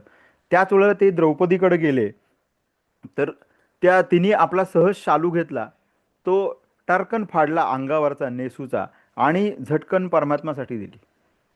बरं जरी ग पितांबर दिला फाडून, द्रौपदीशी बंधुशोभे नारायण. इतकं सुंदर, सहज सुंदर गाणं आहे. पण त्यातला जो भाव आहे, त्याचं जे प्रकटीकरण आहे, हे ह्या योगांसाठी फार महत्त्वाचं ठरत असतं. की तुमच्याकडे काय म्हणतात ना, की विचार कसे प्रकट होतात. की आता पाणी जसं उताराकडं वाहतंय, त्याच पद्धतीने मनुष्य प्राणी हा आपला पुत्र, पौत्र, पशु, घरदार, नातेवाईक, रूप यांचीच निवड करतो. यांच्याशी संबंधित विचारांमध्ये राहतो आणि ह्या गोष्टींशी गुरफटून जातो आणि यातूनच तो आपलं सुख शोधत असतो. तर ह्या सुखामध्ये गुरफटून राहिल्यामुळे जे खरं त्याला प्राप्त करायचंय, ते त्याला त्या ठिकाणी काय म्हणतात ना, त्याचं दुर्लक्ष होत आहे, असं आपण त्या ठिकाणी त्यांना म्हणलं पाहिजे. बरोबर. कारण कसं आहे ना, की मनुष्याच्या ह्या जन्माचं खरं कारण असं आहे, की परमात्म्याने तुम्हाला उपनिषदामध्ये सांगितल्याप्रमाणे ही दिलेली एक संधी आहे. बरोबर. जे तुमचं पूर्वसंचित आहे, जे तुमचं पूर्वसुकृत आहे, त्यातून तुम्हाला वरच्या स्थानावर जाण्यासाठी दिलेला हा जन्म आहे. आणि म्हणून आपल्या पत्रिकेच्या माध्यमात जर म्हणायचं झालं, तर तुम्हाला धर्मस्थानाकडून मोक्षस्थानाकडे जाणं, हाच खरा याच्यामध्ये विचार, हा अभिप्रेत आहे. आणि म्हणून आध्यात्मिक गोष्टी ज्या ज्या वेळेला आपण पाहतो, त्या गोष्टी पाहताना तुम्हाला जे आपल्या आजूबाजूचं आहे त्यातून विरक्ती, त्यातून निवृत्ती, हाच भाग जास्त दिसून येतो. की जसं निराशेचा ठाव दिधला आम्हासी, प्रवृत्ती भागासी सांडियेले, निरंजनी आम्ही बोधियेले गर, नांदू निरंतर आनंदेशी, असं त्यांनी सांगितलेलं आहे. किंवा हे भवबंधन आहे, हे भवबंधन तुझं कोण चुकवणार आहे, भवबंधन कोण चुकविलं, देह अंती तुझं कोण सोडविलं, अंत काळी तुझं न येती रे कामा, शरण जाई एका मोरयाच्या नामा. हे असं जे साधू संतांनी सांगितलंय, ह्या पद्धतीने तुम्हाला जी उत्थान तुमचं करायचं आहे, ते म्हणजे तुमचे अध्यात्मयोग आहे. मग आता हे जे योग आहेत ना, हे साधू संतांच्या कुंडलीमध्ये आहेत, हे सर्व दिलेले आहे. परंतु प्रत्येक मनुष्याला, ह्या जन्मामध्ये आलेल्या प्रत्येक मनुष्याला, सर्व ज्योतिषांना, जातकांना कुठल्या ना कुठल्या प्रकारे केलेली उपासना ही निश्चितच फलदायी ठरणार आहे. आता उपासना वगैरे आपण पाहतो, की आपण पंचमस्थानावरनं पाहतो. मग तुम्हाला ज्या वेळेला दुसऱ्यांना मार्गदर्शन करायचं आहे, ज्या वेळेला तुम्हाला स्वतःसाठी काही करायचं आहे, तेव्हा तुमचं स्वतःचं असं अर्जित काहीतरी पाहिजे, की जेणेकरून ते पुण्य तुमच्या गाठीशी असल्यामुळे तुमचा पुढचा मार्ग जो आहे तो सुकर होईल. आणि म्हणूनच उपासनाच्या दृष्टीने थोडंफार जे काय माहिती आहे ते मी सांगतो, की जे तुमच्या पंचम स्थानाशी निगडीत, उपासनाच्या स्थानाशी निगडीत महत्त्वाचे ग्रहयोग दिसत आहेत तुम्हाला. अगदी ग्रह नसतील तर राशी कुठली आहेत, तर त्याप्रमाणे मला असं वाटतं, की ह्या गोष्टींची केलेली उपासना ही तुमच्या या जन्मामध्ये जे तुम्हाला त्रास, भोग आहेत, त्यातून तरुण जाण्याचं सामर्थ्य निश्चितच भगवंत देत असतो. जर प्रत्येक ग्रहाप्रमाणे जर आपल्याला बघायचं ठरवलं, तर लक्षात घ्या, की जर चंद्र, तिथं ग्रह आपण बघूया आणि त्याच्याशी संबंधित उपासना बघूया, की चंद्र असेल तर तुम्ही देवी किंवा शिव उपासना करा. आता लक्षात घ्या, की या ठिकाणी चंद्र महाराजांचं महत्त्व म्हणजे, की ज्या शिवशंकरांची उपासना ते करतात, त्या शिवशंकरांनीच यांना प्रत्यक्ष डोक्यावर धारण केलेलं आहे. इतकं ह्या चंद्रदेवांचं महत्त्व आहे. किंवा समजा रवी असेल तर अग्नी उपासना करा, त्या अग्निहोत्र किंवा श्रीराम उपासना तुम्ही करा, ही तुम्हाला फायदेशीर ठरेल. सिंह रास असेल किंवा रवी संबंधी जर तुमचं पंचमाशी जर काही योग येत असतील, त्याचप्रमाणे जर मंगळ असेल तर बलभीम हनुमंत आहेत त्यांची उपासना करा. मुख्य म्हणजे श्री गणेश उपासना करा. ह्या उपासनेचा तुम्हाला फायदा होत असेल. जर बुध असेल तर विष्णूंची उपासना करा. श्रीहरी विष्णूंची उपासना करा. अगदी साधी सोपं, तुम्हाला काही जमलं नाही, माऊलींनी किंवा बाकीच्या संतांनी लिहिलेले हरिपाठ आहेत, ते हरिपाठ तुम्ही वाचा. त्याच्यासाठी एक 5 ते 7 मिनटं लागतील, पण ती तुम्ही स्पेअर करू शकता. त्यातून तुम्ही स्वतःची उपासना वाढवू शकता. किंवा गुरुदत्ताची उपासना तुम्ही करू शकता. गुरु महाराज असतील तर विष्णू उपासना, दत्त उपासना, तुमच्या घराचे कुटुंबाचे जे गुरु आहेत किंवा जी गुरु परंपरा चालू आहे त्यांची उपासना ही तुम्हाला फलदायक ठरू शकते. जर शुक्र असेल तर लक्ष्मी किंवा देवी उपासना तुम्ही करा. जगन्मातेची उपासना करा, जगदंबेची उपासना करा. ती जगत अंबा आहे. ती सर्व प्राणीमात्रांकडे मातृस्वरूपाने पाहणारी अशी शक्ती आहे. तिला तुम्ही शरण जा. किंवा शिव उपासना सुद्धा केलेली चालू शकेल. जर शनिदेव असतील तर हनुमंताची उपासना करा, शनी उपासना करा. त्यानंतर जर राहू असेल तर दुर्गा उपासना किंवा कालभैरव उपासना करा. ह्या उपासनेचा तुम्हाला फायदा होईल. जर केतू संबंधित असेल तर गणेश उपासना करा प्रामुख्याने, शिव उपासना करा किंवा सर्व प्रकारचे जे तप वगैरे आहे या गोष्टी करा. आणि कसं आहे ना की शेवटी कलियुगाकडे पाहताना कलौचंडी विनायको असं शास्त्रवचन आहे. त्यामुळे कलियुगामध्ये तुम्ही श्री गणेशांची उपासना ही तुम्हाला सत्वर फलदायी येणार आहे. तुमच्या कुलदेवीची उपासना ही तुम्हाला सत्वर फलदायी येणार आहे. कारण कसं आहे ना की तुम्ही जन्माने त्या ग्रहाशी बांधले गेलेले आहात. जरी माझ्या बहिणीचं किंवा आमच्या अजून कोणाचं जरी लग्न झालं तरी त्या ज्या घरामध्ये जातात त्या घराशी त्या बांधल्या गेलेल्या आहेत. त्यामुळे त्या घरात जे दैवत आहे त्या दैवताशी तुम्ही जन्माने निगडीत आहात. ती जी देवी आहे ती तुमची खरी मातृस्वरूप आहे, ती कुलदेवी आहे. आणि श्री गणेश स्वतः 14 विद्या 64 कला यांचे अधिपती आहेत. बुद्धीचे, सिद्धीचे अधिपती आहेत. तुमच्या मार्गामध्ये म्हणजे पंचांगामध्ये लिहिलेले बघा, सजयती सिंधुर्वदनो देव यत्पाद पंकज स्मरणम वासरमणिरिव तमसाम राशीन्नाशयती विघ्नानाम. म्हणजे ज्यांचं नाव घेताच विघ्नांचा नाश होतो असं ज्यांचं ओंकार स्वरूप आदी स्वरूप असं त्यांचं वर्णन माऊली ज्ञानेश्वरांनी सुरुवातीलाच त्यांच्या भावार्थ दीपिकेमध्ये केलेलं आहे, ज्ञानेश्वरीमध्ये केलेलं आहे.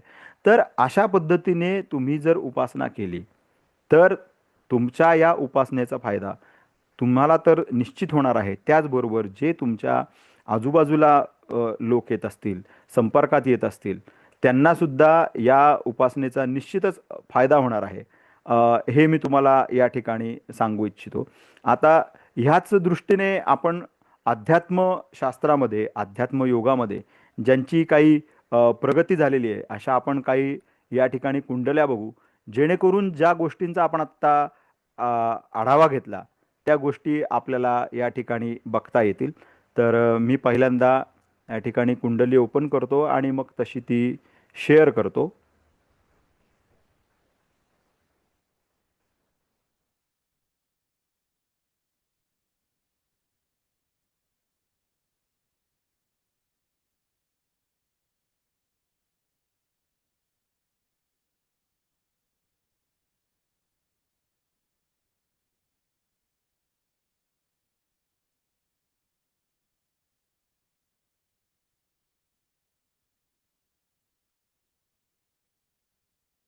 बघा या ठिकाणी तुम्हाला कुंडली दिसत असेल.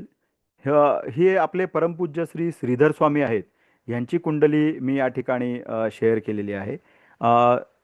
पत्रिका जर बघितली तर आपल्या लक्षात येईल की या ठिकाणी मिथुन लग्न आहे. लग्नामध्ये नेपच्यून, राहू आणि प्लुटो हे 3 ग्रह आहेत.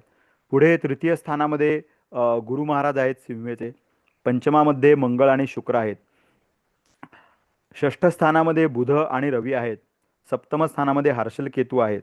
त्याच्यानंतर कर्म स्थानामध्ये स्वतः शनिदेव मीन राशीमध्ये आहेत आणि व्ययामध्ये वृषभ राशीचे उच्चीचे चंद्रदेव आहेत. पत्रिका जर बघितली तर निश्चितपणे राहू, केतू आणि चंद्र हे उच्चीचे या ठिकाणी दिसून येतं. तर पंचमेश पंचमात म्हणजे शुक्र स्वतःच्या स्थानात त्या ठिकाणी तूळ राशीमध्ये आहे. म्हणजे बघा आता की 3, 7, 10 ह्या ज्या वायुराशी आहेत या प्रथम, पंचम आणि नवम या ठिकाणी गेल्यामुळे अत्यंत बुद्धिमान असे श्रीधर स्वामी आणि त्या ठिकाणी मंगळ असल्यामुळे यांची आपल्या आराध्य दैवतावरती, मंगळ क्षत्रियाचा कारक, त्यामुळे रामावरती यांची नितांत श्रद्धा होती. बुध हा याच्यामध्ये वर्गोत्तम आहे, तो सुद्धा रवी बरोबर आहे. आणि हा जो बुध आहे हा बरोबर चंद्राच्या समोर येत आहे, जवळजवळ त्यांची पौर्णिमा झालेली आहे. आणि समाजमनाचा, मनाचा कारक असा चंद्र विरक्तीच्या स्थानामध्ये उच्चीचा होऊन पडलेला आहे. हा धनेश चंद्र त्या ठिकाणी उच्चीचा होऊन पडलेला आहे. मग आता आपण जसं बघितलं की मोक्ष मार्गासाठी तुमचं मुळात मनाचं आकर्षण त्या ठिकाणी पाहिजे, त्या ठिकाणी तुमची वृत्ती त्या ठिकाणी ओढ घेतली गेली पाहिजे. त्याच प्रकारे चंद्र चंद्र ज्या वेळेला पत्रिकेमध्ये चांगला असतो त्या अनुषंगाने तुमची जी समाजामध्ये प्रसिद्धी होते, श्रीधर स्वामी हे फार प्रसिद्ध होते त्यावेळेला. म्हणजे गदी माडगुळकरांची गोष्ट तुम्हाला माहिती असेल की माडगुळकर त्यांच्या देशपांडे आणि अजून एक जण होते सहकारी, त्यांच्या समवेत सज्जनगडावर गेले होते आणि योगायोगाने श्रीधर स्वामी सुद्धा तिथे होते. तर हातपाय धुवून ते व्यक्ती माडगुळकरांबरोबरची पुढे दर्शनासाठी गेली आणि त्यांनी स्वामींचं दर्शन घेतलं, श्रीधर स्वामी. तर श्रीधर स्वामींनी तिथं बसल्या बसल्या आपल्या आध्यात्मिक शक्तीने सांगितलं की तुमच्याबरोबर कोण आले त्या ठिकाणी. तर त्यांनी सांगितलं माझ्याबरोबर असे असे आमचे एक सिनेमाच्या याच्यातले कवी आलेले. नाही म्हणे, त्यांना तुम्ही घेऊन या इथे. आणि मग ते आले, माडगुळकरांना त्यांनी नेलं आणि ते दोघं जण श्रीधर स्वामींसमोर उभं राहिले. तर त्यावेळेला म्हणजे या आधीसुद्धा मी एकदा सांगितलं होतं की कसं या सद्गुरूंच्या अंगी कशी आध्यात्मिक श्रेष्ठ अंतर्ज्ञान शक्ती असते बघा. माडगुळकरांना बघूनच त्यांनी सांगितलं की मला आत्ता इथे या ठिकाणी सरस्वतीचं दर्शन झालं म्हणे. तुमच्यावरती सरस्वतीचा वरदहस्त आहे. तर तुम्ही जे चित्रपटात काव्य करताय, कथा लिहिताय, सर्व ठीक आहे, पण तुम्ही देवावर धर्मावर काहीतरी लिहा म्हणे. तो योग मला दिसतोय. ज्योतिषी नसताना सुद्धा त्यांनी सांगितलं. आणि मग माडगुळकर स्वतः सुद्धा श्रद्धावान होते. त्यांनी नमस्कार करून विचारलं की मग मी काय लिहू? हे काय म्हणे, इथं राम आहे, रामावरती लिहा तुम्ही. त्या सत्पुरुषाच्या तोंडामधून हे वाक्य गेलं आणि पुढे सीताकांत लाड, सुधीर फडके आणि माडगुळकर यांनी रचलेलं गीत रामायण, हा इतिहास वेगळाच आहे बघा. म्हणजे त्या परमात्म्याच्या जवळ स्वतःच्या उपासनेने, स्वतःच्या नैष्ठिक नैमित्तिक साधनेने ते जे श्रीधर स्वामी जवळ गेले होते, तर ही किती महान शक्ती आहे बघा. सहजगत्या ते सांगून गेले. आणि संन्यासी होते, त्यामुळे आपण सप्तम स्थान बघतोच आहे, हर्षल केतुयुक्त आहे. त्याच्यावरती नेपच्यून, राहू, प्लुटो या तीनही वक्री ग्रहांची दृष्टी आहे, बरोबर. वैवाहिक सुखाचा कारक शुक्र स्वतः पंचमेश म्हणून आहे, पण तसा तो मंगळाबरोबर पडलेला आहे. साधारणपणे जर बघितलं तर शनीबरोबर त्याचा बऱ्यापैकी षडाष्टक योगातच तो आहे, थोडासा अगदी अंशात्मक नाही धरला तर. म्हणजे किंवा चतुर्थेश बुध हा जर धरला तर हा षष्ठामध्येच गेलेला आहे. तर ह्या पद्धतीने मागं मंगळ, पुढे केतू, हर्षल, याच्यामध्ये तो सुखस्थानचा अधिपती पडलेला आहे. तर यांच्या संसारामागे जर आपण बघितलं तर संसार किंवा पत्नी या संदर्भाने जे हे थोडंसं वाईट भाग आहे, परंतु अध्यात्म मार्गामध्ये ही व्यक्ती थोर पदास चढली. त्यामुळे ह्या गोष्टी ज्या आहेत त्या या ठिकाणी सहजगत्या दिसून येत आहेत. शनी महाराज कर्माचे सारक, साक्षात गुरुदेवांच्या राशीमध्ये पडलेले आहेत तिथं कर्मस्थानामध्ये. त्यामुळे उज्ज्वल धवल सगळी विरक्तीनिशी होणारी कर्म, भगवंताच्या जवळ जाणारी कर्म हे दिसून येते. धर्मस्थानावरती साक्षात गुरु महाराजांची दृष्टी आहे.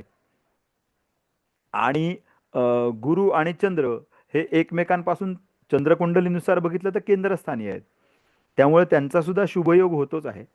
ह्या पद्धतीने श्रीधर स्वामींची जर आपण कुंडली पाहिली आणि आपल्या आधीच्या ज्या गोष्टी आपण स्थान, राशी किंवा ग्रह या मार्गातनं जर बघितल्या तर त्या सहजगत्या या ठिकाणी दिसून येत आहेत, हे आपल्याला लक्षात येतं. आणि मुख्य म्हणजे या ठिकाणी हा जो नेपच्यून आहे, लक्षात घ्या, हा नेपच्यून तसं म्हणलं तर लग्नबिंदूच्या अगदी जवळजवळ 5 अंशात आहे बघा.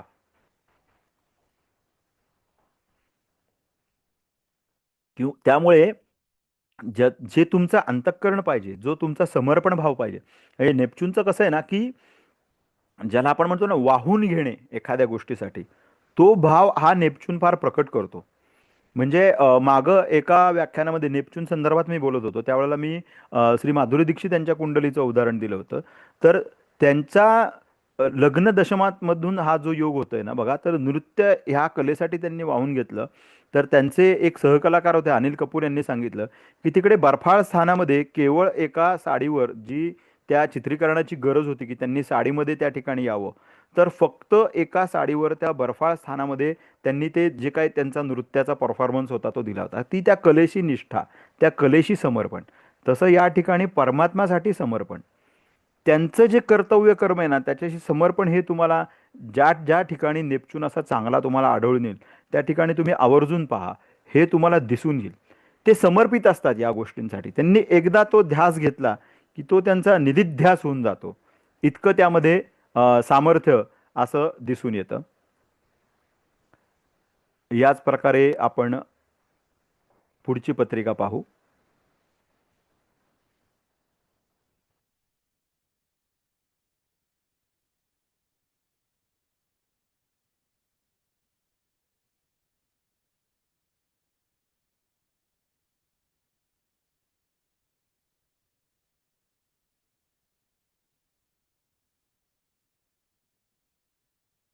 थोडं ओपन होत आहे माझ्याकडे.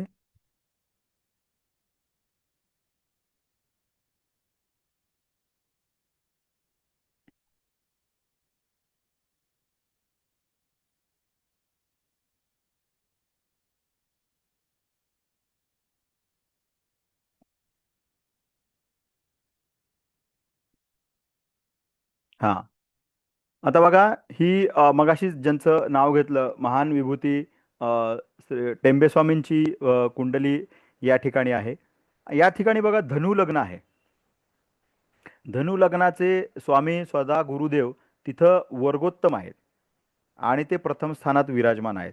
त्यामुळे पूर्ण जो धर्मत्रिकोण आहे हो यांनी स्वतःच्या उपस्थितीने आणि स्वतःच्या दृष्टीने हा व्याप्त करून टाकलेला आहे. त्याच्यानंतर नेपच्यून आहे तृतीय स्थानामध्ये. चतुर्थामध्ये कुठले ग्रह नाहीत. पंचमामध्ये चंद्र, प्लुटो आणि हर्षल आहेत. षष्ठ स्थानामध्ये राहू आणि शनी आहेत. सप्तमामध्ये शुक्र आहे. बुध रवी अष्टमात आहेत. दशमस्थानी मंगळ आहे आणि व्ययस्थानामध्ये केतू आहे.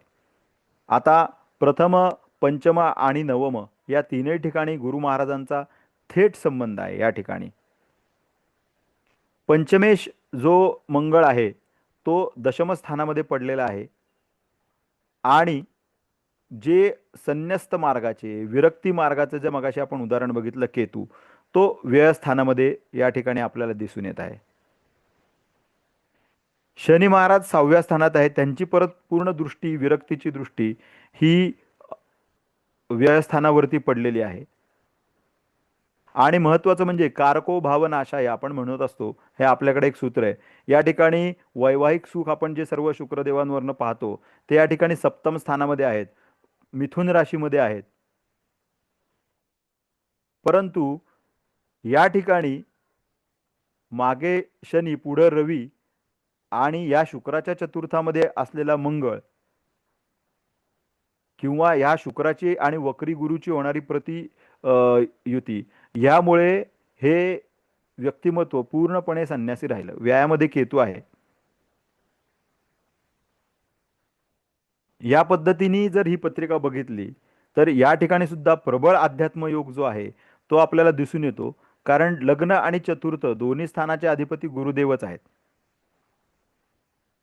आणि या गुरुदेवांचा शनी महाराजांची पूर्णपणे षडाष्टक होतोय. त्यामुळे विद्येच्या बाबतीत यांनी जे स्वतः ह्यांची विद्या अर्जन केलं ते मिळालं, परंतु बाकीचे जे कारकत्व आहे की संतती असेल, विवाह असेल, या संदर्भात यांना ती फळं काही मिळालेली नाहीत. परंतु अध्यात्म मार्गात मात्र यांनी पूर्ण उंची गाठली.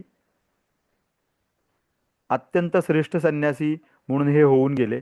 दशमामध्ये मंगळ आहे त्यामुळे त्या स्थानाच्या संदर्भात येणारं कडकडीत ब्रह्मचर्य, कडकडीत संन्यासव्रत पालन हे दिसून येतं. म्हणजे गजानन महाराजांचं या ठिकाणी मला उदाहरण द्यावं असं वाटतं की टेंबेस्वामी महाराज हे गजानन महाराजांची भेट घ्यायला गेले होते. तर त्यावेळेला स्वतः गजानन महाराजांनी आपल्या भक्तांना आदेश दिला होता की बाबा रे, तो माझा बंधू येतोय पण तो संन्यास धर्माचं फार कडकडीत पालन करणारा आहे. त्याच्यासाठी तुम्ही वावगं काही करू नका, सर्व स्वच्छ ठेवा, रस्त्यामध्ये चिंधीसुद्धा पडू देऊ नका, असं स्वतः प्रत्यक्ष त्यांच्या धर्माचं, त्यांच्या मार्गाचं माहिती ही गजानन महाराजांनी भक्तांना दिली. आणि कसे परिपूर्ण भक्त असतात बघा. आज तुम्ही कधीही शेगावला जा, शेगाव हे स्थान इतकं शांत आहे, स्वच्छ आहे, इतका सेवाभाव त्या ठिकाणी आहे. म्हणजे महाराजांच्या काळात जे त्यांनी एकदा टेंबे स्वामींसाठी व्रत घेतलं की आम्हाला सेवाभाव करायचा आहे, आम्हाला स्वच्छ ठेवायचं सर्व, इतकं पवित्र वाटतं त्या ठिकाणी गेल्यावरती की ही सर्व हे खरं शिष्य लक्षण आहे. एकदा जे त्यांनी सांगितलं, आपल्या गुरूंनी जे एकदा सांगितलं, ते पुढं परंपरागत अनेक वर्ष चालू ठेवण्याचा हा जो ध्यास आहे ना, हा सुद्धा त्यातून दिसून येतो. आज तुम्ही कधीही शेगावला जा, अत्यंत शांत, स्वच्छ, सुंदर असं ठेवलेलं आहे. तर ह्या सर्व कुंडलींवरनं सुद्धा हे या ठिकाणी ग्रहयोग तुमच्या दिसून येतात. मंगळ, गुरु, शुक्र या ठिकाणी उच्चेचे आहेत आणि चंद्र हा हर्षल प्लुटो बरोबर पंचम स्थानामध्ये आहे. त्यामुळे हर्षल आणि प्लुटो सारखे कडकडीत किंवा थोडेसे जे आपण म्हणतो ना की कडक वागणूचे जे ग्रह आहेत ते चंद्राबरोबर असल्यामुळे कडकडीत वागणं, तापट स्वभाव, हा सर्व तो त्यांच्या आयुष्याचा भाग आहे, तो या ठिकाणी दिसून येतोय. तर अशी ही वासुदेवानंद सरस्वती टेंबे स्वामी यांची पत्रिका. आता अजून एक पत्रिका दाखवतो या ठिकाणी.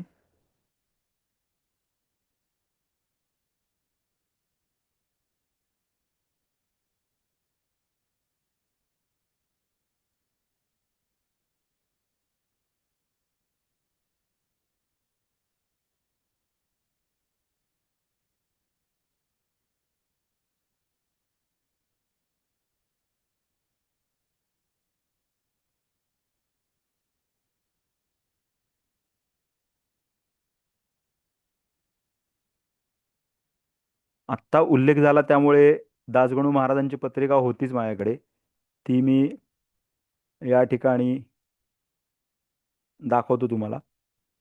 बघा, इथे सुद्धा परत धनुलग्न आहे, रवी मंगळ या ठिकाणी आहे आणि तिथे दशमेश बुध पण आहे.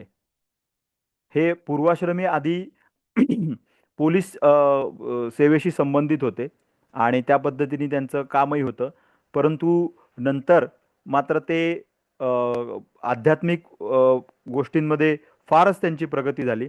या ठिकाणी पंचमेश रवी जो सॉरी पंचमेश मंगळ आणि धर्माचा अधिपती रवी हे दोन्ही लग्न स्थानात आहेत.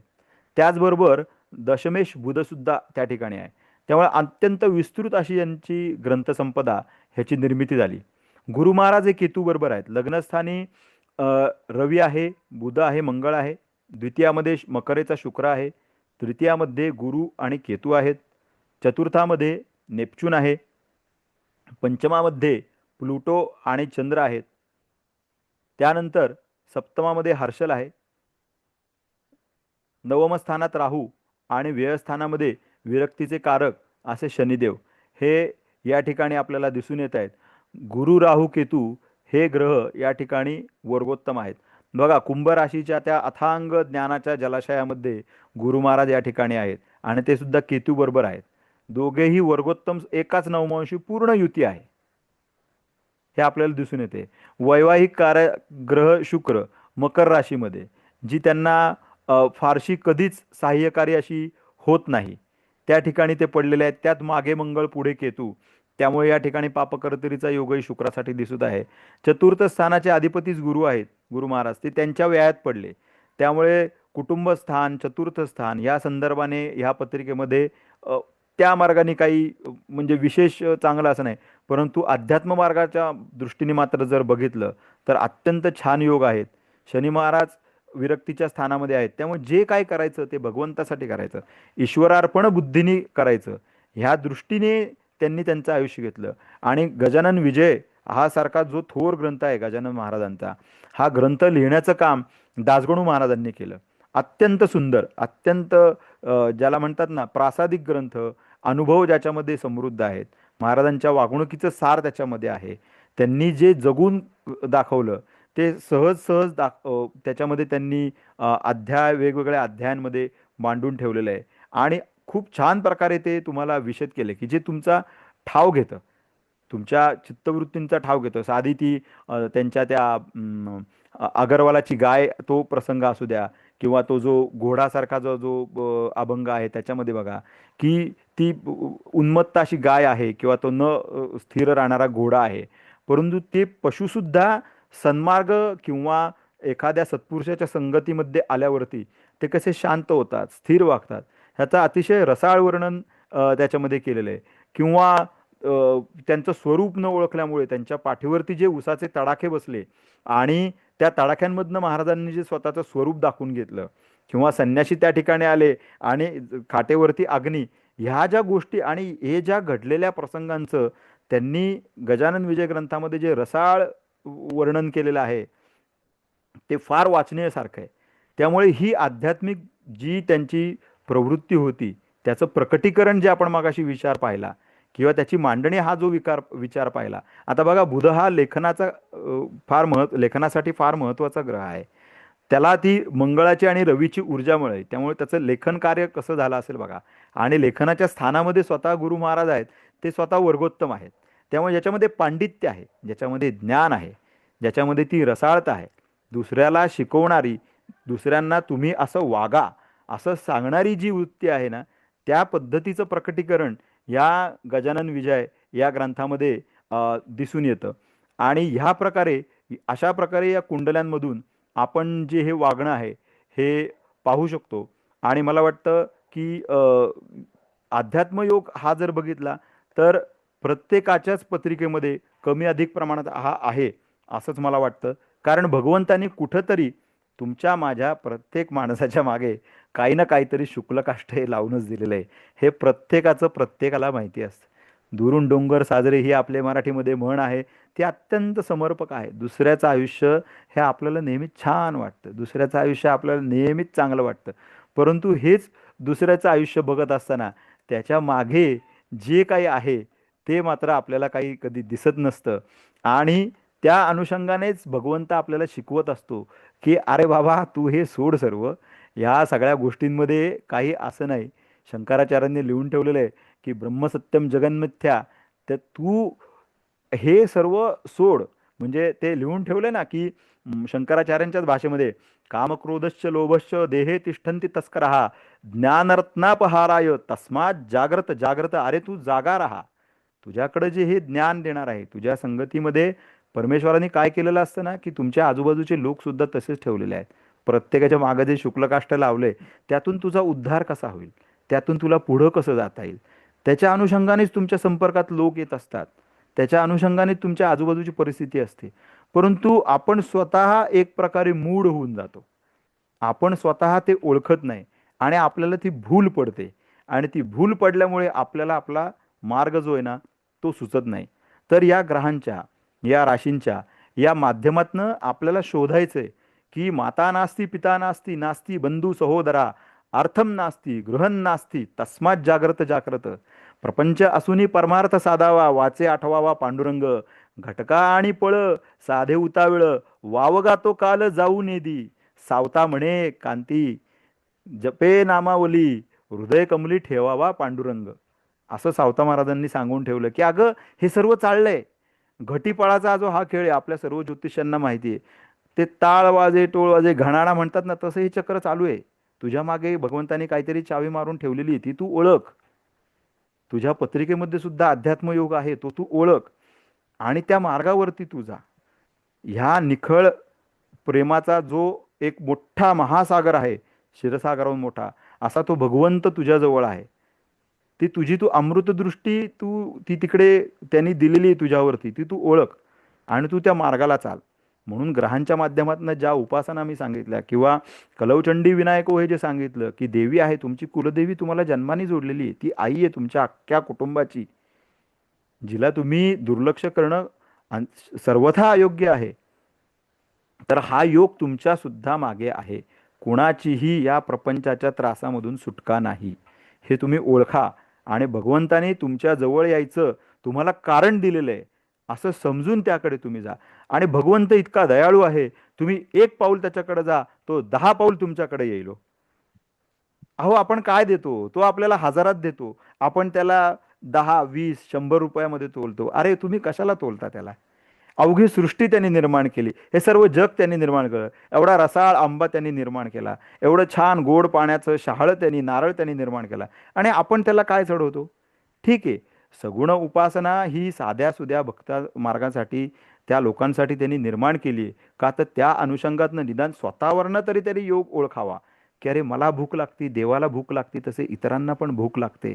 त्यामुळे मी माझ्या खाण्याबरोबरच इतरांच्या खाण्याची सुद्धा काळजी घेतली पाहिजे. जसं भगवंताला नैवेद्य दाखवायचा आहे, त्याचप्रमाणे तो नैवेद्य भगवंताला दाखवून मी एखाद्या आलेल्या अतिथीला जेवायला घालू शकतो. हे त्याच्यामागचं प्रयोजन आहे. पूर्वजांनी सुरू केलेल्या ज्या प्रथा आहेत, ज्या परंपरा आहेत, त्या वृथा नाहीत. त्याच्यामागचा भाग तुम्ही मानून घ्या. पळीभर फुलपात्रभर दूध तुम्ही शंकराच्या पिंडीवर अवश्य चढवा, परंतु उरलेलं तुमच्याकडचं तांब्यातलं दूध एखाद्याच्या मुखी घाला. हा त्याचा भाव आहे. शास्त्र म्हणून तुम्ही थोडंसं भगवंताला द्या, की अरे हे तू निर्माण करतायस म्हणून तुला, आणि जी तू ही सृष्टी निर्माण केलीस त्याच्यातले हे जे प्राणीजन आहेत मनुष्यासकट, त्यांच्या सर्वांच्या उपयोगी हे आलं पाहिजे. असं धर्मशास्त्राने अत्यंत सुंदर पद्धतीने तुम्हाला सांगितलंय. परंतु मूड आपण असतो, आपण ते ओळखत नाही. त्यामुळे येस प्रत्येकाने हा अध्यात्मयोग ओळखावा, त्या मार्गाने चालावं अशी मी विनंती करतो आणि येस या ठिकाणी थांबतो. आभार मानतो. मंगलमूर्ती मोरया. मोरया. धन्यवाद नाही सर, तुम्ही अतिशय रसाळ या पद्धतीने ज्योतिष्य आणि आध्यात्मिक योग कुंडली ज्या कुंडल्या दिल्या त्याही अतिशय सुंदर म्हणजे त्या ना समर्पक अशा कुंडल्या होत्या. आणि जे म्हणजे ग्रह आणि भाव या राशी ह्याच्याद्वारे हे ज्योतिष योग तुम्ही समजून सांगितला. तर मी आम्ही एखादं म्हणजे आख्यान ऐकतोय असं आम्हाला ऐकलं. म्हणजे तुम्ही तुमचा हा अभ्यास आहे सर, हा अतिशय म्हणजे रसाळ अभ्यास आहे. आम्हाला तुम्ही या जे सांगितलं, ज्ञान दिलं त्याच्याबद्दल अतिशय आम्ही आभारी आहोत महिला ज्योतिर्विद. धन्यवाद सर. मॅडम बोला, तुम्हाला काय बोलायचंय? खूप छान, खूपच मस्त. मुख्य म्हणजे मध्ये मध्ये जे श्लोक, ओव्या ह्यांनी बहार आली ते तुमचं अक्षरशः. अंगभूत आहे, अंगभूत आहे. हा, अंगभूत आणि सहज असं काही सहज. नाही वाचलंय आणि काय सांगितलंय असं काही नाहीये. पत्रिकाही अति छान, अगदी सुंदर सोडवल्या.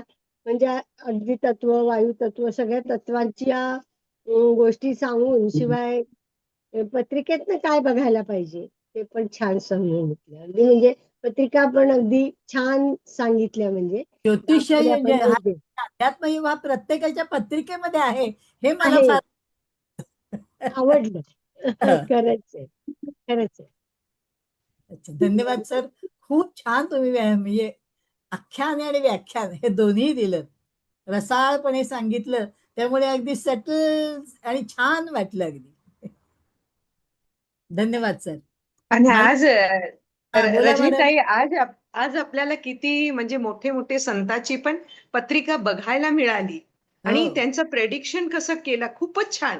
की मोक्ष मार्ग कसं बघायचं आहे त्यांनी किती एक खूप छान पद्धतीने आपल्याला दाखवलं.